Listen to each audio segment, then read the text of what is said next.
নমস্কার। সপ্তদশ অধ্যায়ের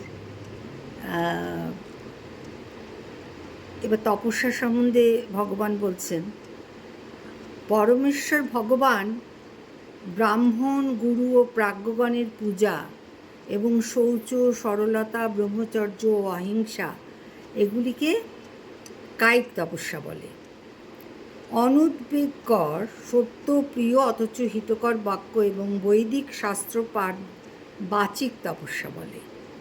চিত্তের প্রসন্নতা, সরলতা, মৌন, আত্মনিগ্রহ ও ব্যবহারের নিষ্কপটতা এগুলোকে মানসিক তপস্যা বলে। ফলাকাঙ্ক্ষা রহিত মানুষের দ্বারা পরম শ্রদ্ধ সহকারে অনুষ্ঠিত ত্রিবিধ তপস্যা হচ্ছে সাত্ত্বিক তপস্যা।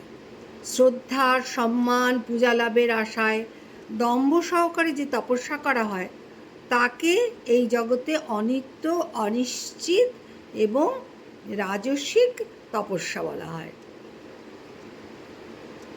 মূঢ়চিত আগ্রহের দ্বারা নিজেকে পীড়া দিয়ে অথবা অপরের বিনাশের জন্য যে তপস্যা করা হয় তাকে তামসিক তপস্যা বলে।